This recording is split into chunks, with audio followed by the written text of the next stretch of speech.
My small family spent 2 years of our lives essentially stateless, stranded at sea, 18,000 kilometers from home, floating on 40 feet of fiberglass.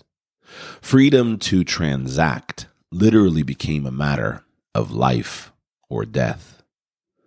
This is our story. Australia locked its citizens out from returning during the pandemic. My family, wife and 3 kids, 3, 5, and 6 months old, were sailing on a catamaran in the Eastern Caribbean at the time. We ended up there for 2 years, waiting out the pandemic. When the pandemic hit, we essentially became stateless. For a time, all countries within sailing distance closed their borders to Australian-flagged vessels. No flights or cruise ships. My son couldn't renew his passport, and we had to get him temporary refugee papers. Initially, we got locked down for 91 days on our boat in an overseas territory of France. The Gendarmes Nautiques, water police, prohibited us from leaving the boat. We technically weren't even allowed to swim off the boat at anchor. Early on, desperate to get the kids some exercise, we took the dinghy to an isolated beach. The gendarme came with guns and megaphones to enforce our isolation. The next day, a mini aircraft carrier arrived, and military control was implemented on the island. Hurricane season arrived while we were still in lockdown, ramping up the stress. We provisioned to head to sea if a hurricane approached. Stateless, the last resort plan was to drift at sea, waiting out the season. I studied the weather manically. Months passed. Hurricanes became imminent, the outlook dire. Then Grenada saved us. They let 1,200 stranded boats in, despite their borders being completely shut. A tiny, poor country was saving us when my own affluent country was blocking its citizens. This hit home hard. We sailed 3 days nonstop to Grenada. Too late in the season, we faced terrible weather, experiencing multiple frontal systems, winds of 30 to 40 plus knots, and at one point, 3 tornadic waterspouts closed in around us while the gooseneck bolt on the boom vibrated loose. 2 more weeks of quarantine, then freedom after 4 months restricted to the boat. NOAA then issued a hurricane warning with a track map directly over us. We scrambled to prepare and tie to the mangroves.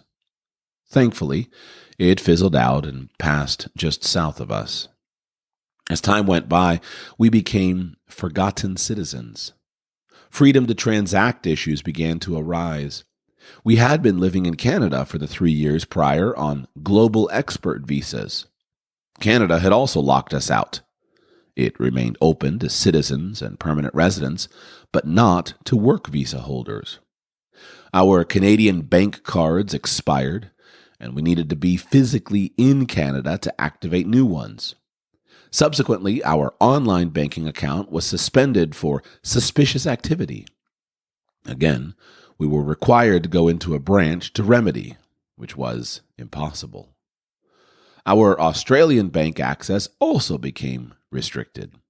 After roaming overseas for too long, our Australian phone SIMs expired, and we lost access to our 2-factor authentication numbers needed for access to our bank accounts there. To obtain a new SIM, we needed to provide government-approved ID and activate from within Australia. Again, the familiar response was, "Come into the bank and we can sort this out." Loss of freedom of movement essentially led to a loss of freedom to transact. Fortunately, we had access to family who could help us out, and the bank agreed, after much pleading over the phone, to accept a phone number of a family member for 2-factor authentication. But the lesson was clear. Without freedom to transact, you have very limited options to sustain life. The Australian government had placed a Level 4 travel ban on the entire world for its citizens, previously reserved only for war zones. This immediately rendered both our travel and health insurance policies void due to exemption clauses for travel to level 4 areas. The Panama Canal then shut to vessels under 80 feet, and so began 2, often stressful years at sea, 18,000 kilometers from home, reliant on the benevolence of small foreign countries to provide the very shelter that our own country refused to render. In this crazy chapter of our lives, we faced numerous challenges, yet savored incredible family experiences. Chiseled by the stress, we entered a heightened state of existence, ultimately transforming it into the most extraordinary time of our lives.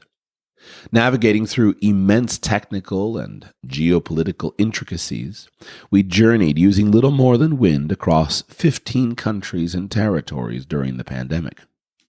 With the absence of cruise ships and flights, the Caribbean's remote tranquility echoed the serenity of the 1950s. Sailing into endless sunsets, dolphins playfully surfed our bow's wake as the stars emerged in the evening sky. We saw numerous volcanic islands materialize on the horizon and explored untouched jungles and secluded waterfalls. We spent time with the kids, wildlife spotting for monkeys, iguanas, bird colonies, exploring volcanic landscapes, relaxing in hot springs, swimming and diving over the reef with turtles and schools of fish, just enjoying the sea and each other as we watched the kids grow up. Endless hours at the beach, meeting other stranded families from all over the world with vastly different backgrounds, but ultimately a shared story. A common experience to bond us together. We ran our own renewable power systems, solar and wind, into a lithium bank. We made our own water via a small desalination unit, caught our own fish, drank rum punch, and watched the green flash from more remote beaches than one could expect to see in tens of lifetimes. Not all roses, obviously.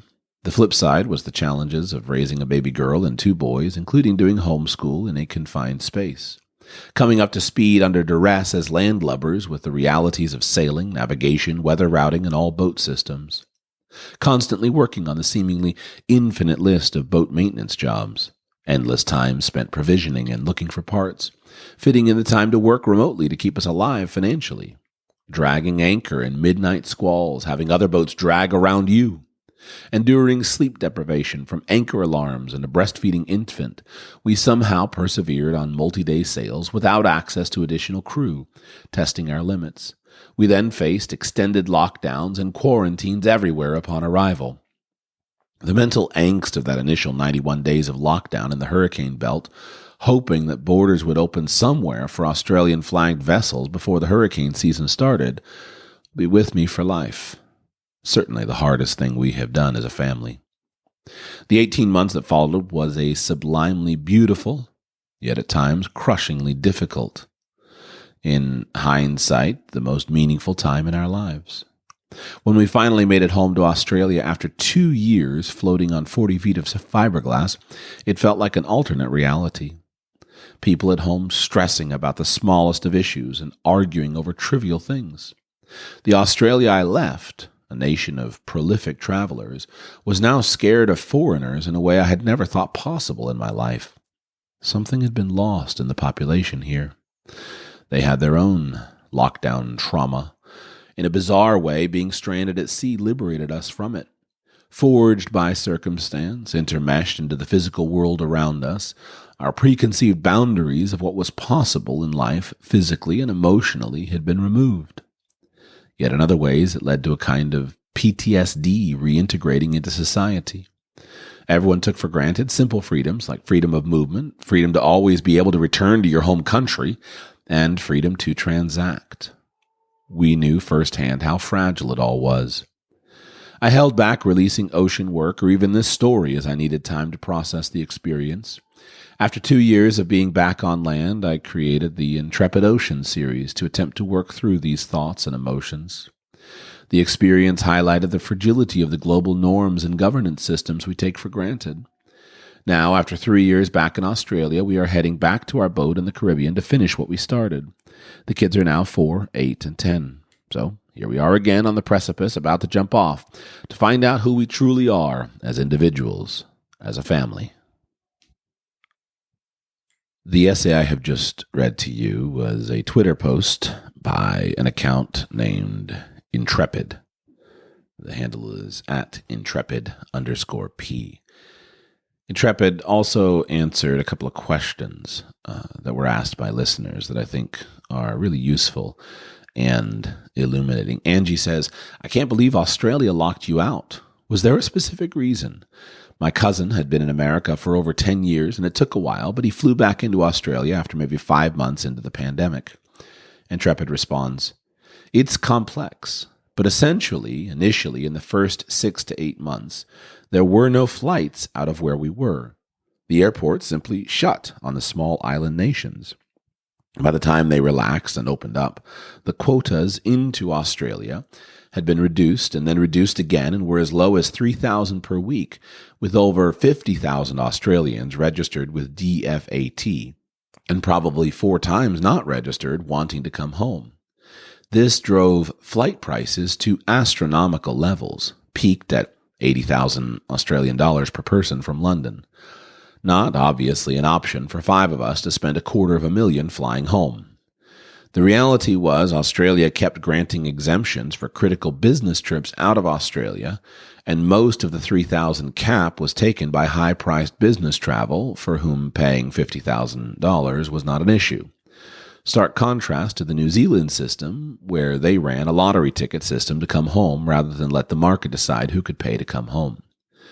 We finally managed to book flights via American Airlines via Los Angeles after like 18 months. And even then, just before we flew, they halved the quota again after we booked. American Airlines, to meet this, then simply canceled every second flight and rebooked people 6 down the track. We, by chance, survived this cull. The quota at those levels meant that each flight from LA to Sydney only had 32 passengers on it. This was not sustainable, and so 6 weeks later, American stopped flying completely Australia and just flew freight. On arrival home, after having all been vaccinated and having 2 PCR tests and a week of flying, and 1 on arrival, we then had to pay $5,500 to quarantine for 2 weeks on arrival. Same building as the athletes returning from Tokyo Olympics. For the $5,500, we got a small hotel room with 2 beds for 5 people. All up, it cost us close to $50,000 to get home, even after waiting 18 months since the initial lockdown. Another question that was asked. Wow, truly impressive story. Some questions. 1, how did you access internet? 2, were you using crypto in the Caribbean as a currency since your bank cards were cut? And 3, same boat for this new voyage? 1, we would try and get local SIMs from each country we went to. Internet, however, was difficult in most places. I had a 4G router with external aerials so we could point them across the ocean and get service from land. This time we have Starlink, so it should be different. 2, sadly, I was using crypto at the time, but could not use it directly. The islands were very much cash economy, but I could use a portal in Australia, then a Wise card to withdraw local cash. And 3, yes, same boat. We left it in Aruba when we finally came home. We did not trust the flights would actually leave, so could not risk having nowhere to return to by selling it. Fluke asked a question. Wow, this is wild. Being Australian, we were warned to return home immediately or be locked out of the country. Was there no ability to leave your boat and just fly back when that call came out? Intrepid responds, no. France went into lockdown prior to Australia when Italy had its first outbreaks of the pandemic, and basically the airport in St. Martin shut, even to medical evacuations. We had no physical options to fly home for about 8 months, and by then it was financially prohibitive. Flights from London peaked at $80,000 per person at the worst of it. Essentially, the quota of 3,000 people was taken up by business travelers who got an exemption to fly out of Australia. This is why the 50,000 stranded people registered with DFAT essentially stayed at that level for most of the pandemic, and was probably 4 times that in reality. This is in stark contrast to New Zealand, who ran the quota as a lottery, and then you bought the flights rather than let airlines use the market to decide who got in. Even at the end, after almost 2 years, when we finally got flights out of Los Angeles, which still cost $50,000 for the family, ScoMo halved the quota one last time, and American Airlines simply had to cut every second flight and rebooked 8 months down the track. We luckily made that cut and came home to then pay $5,500 in quarantine fees, despite having been vaccinated and having 3 PCR tests that week. 6 weeks later, American basically stopped flying as they were limited to something like 32 people per jet under the new rules and only flew freight.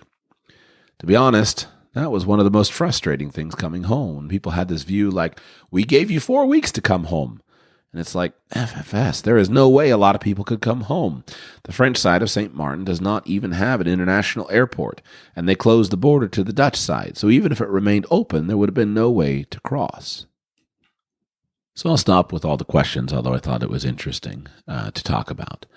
I want you to think about that story this week as you consider your own situation. Now, most of us, of course, are never going to face something like that.